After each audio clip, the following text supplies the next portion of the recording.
Hey everybody, it's Hedwig here. This is the last of the Hinata is Emma series. This is not a Gilda x Hinata ship. This is more focused on their friendship. Don't get too upset even if the Karasuno team don't get much screen time. Now let's get on with the video. Daichi barged out of the room. Without any plan, he started running north, following a cumulus cloud. That stupid gorilla. PFFT. Since at least we're level-headed, we should try to find that girl he was with. Don't we need his phone then? Well, nobody would possibly have his phone. Does his flip phone from a year ago that I smuggled from him the first day of school while he was fighting with Kajiyama count? What? Does it count? Yes. Tsukishima shoved a blue flip phone into Sugaura's hands. The passcode is 0000. Don't ask. Alright. Sugaura started scrolling through Hinata's contacts. He surely had tons of friends to look through. After all, he was a ball of sunshine, or used to be. To his relief, the contacts from his new phone were also on this dusty blue flip phone, for they were connected by his Google account. How are we going to find this mysterious girl? Well, I heard Hinata saying the girl's name. It was Gerudia, I think? Gerudia? That's a stupid name. You probably misheard Geluda or Gilda. Sugaura coughed to cover up his mistake and continued scrolling through the contacts. Here. I found it. Sugaura jumped up in joy. The rusty phone was indeed cooperating. Told you it was Gilda. Sugaura ignored Tsukishima's smug comment and pressed the vibrant green call button. It was silent aside from the ecstatic ringtone tune echoing in the room. Hello? Hinata? Hello? Who are you? We're Hinata's teammates. Teammates, huh? From the tone of voice, it was as clear as day that Gilda held animosity against these suspicious strangers. Yes, from his volleyball team. Do you need anything? Well, we were wondering if he's doing fine. Oh? Won't you know better than me? Sugaura gulped.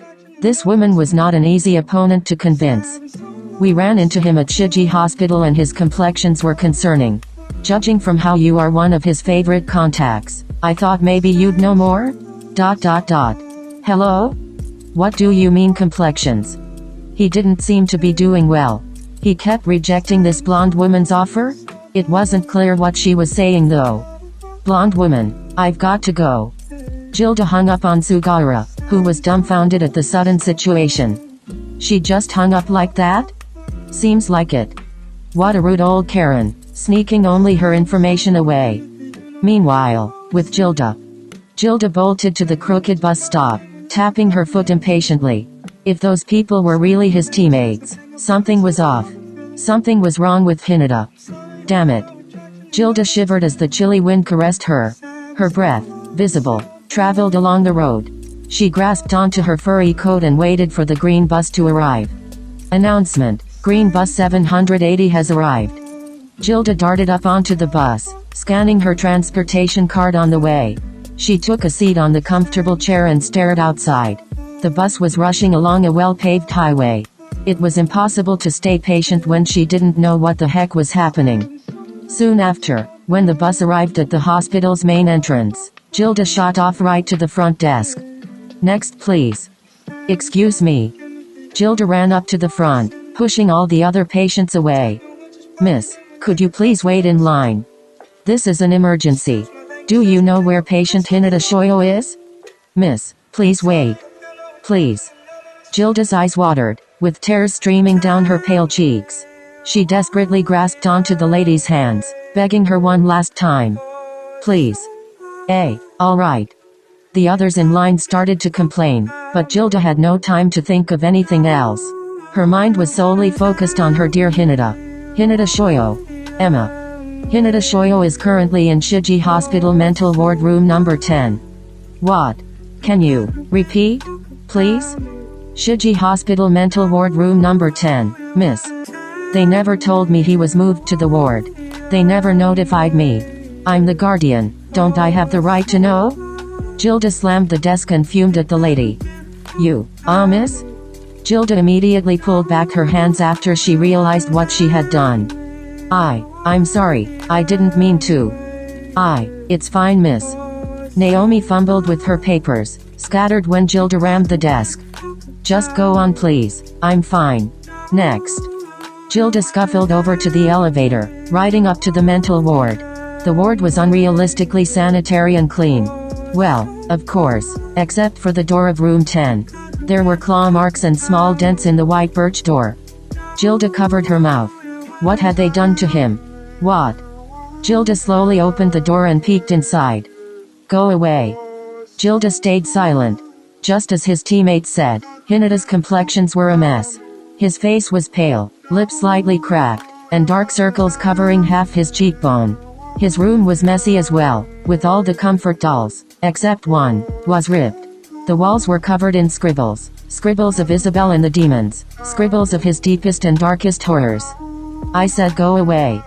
Hinata turned around to face the shocked girl, still staring at him. Gilda? Hinata, what is? Gilda fumed in rage. What is all this? What happened? You better explain it all.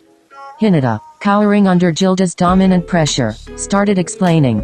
He explained how Dr. Button forced him to talk about his deepest horrors, draw them, feel them. He explained how the events he never even wanted to imagine were coming alive again, as hallucinations. Gilda stayed silent the entire time, but it was clearly evident that she was exasperated. Who are you? Gilda turned around to see Eliza, with her trembling hands, holding up a stick. What are you doing here? Gilda intimidatingly glared at Eliza. His guardian. I'm taking him home. Now. Huh? Gilda grabbed Hinata's wrist and began marching over to the door. Wait, I can't let you do that. Gilda glared at Eliza. Dr. Button is trying to find adequate treatment, and is. Gilda shoved Eliza to the side, making her fall onto the ground. She squinted her emerald green eyes, staring at the blonde in pure disgust. I'm the guardian here. Eliza cowered, shuffling backwards on her bum. Without giving a fuck, Gilda walked out of the doors with her resting bitch face. Hinata simply held tightly onto Gilda's sleeve, like a small hamster being pushed around. Soon later, Gilda got back onto the bus, her rage making her numb to the cold. Hinata trembled in the freezing weather, and attempted to cover himself with his oversized hospital gown. Both arrived at Gilda's home, where she was living alone. The house was very neat, with all the dishes stacked up, clothes aligned, and objects all carefully arranged. Gilda dragged Hinata into her bedroom, where she pulled open the cover of her mat. We're getting things sorted out. Gilda swiftly entered the hospital website and left a terrible review of Dr. Button's deeds. The vulgar phrases and menacing threats would have intimidated anyone reading the review at the time. Gilda then turned to the tangerine, ruffling his hair. It's okay now. It's okay. She smiled slightly as she watched the small boy nod. Hinata felt a small tear roll down his face. Gilda wiped his tears with her knit sleeve. She held the tangerine close, patting his head and saying it'd be alright, like he was a kindergartner. Hinata. MHM? I was wrong. I'm sorry to have taken you there. It's Oka. Gilda held her finger up to Hinata's mouth, shushing him. There's no need to forgive me. Just know that I'm sorry, and from now on, I'll respect your opinions. Therapy or not, do what you want. Hinata smiled.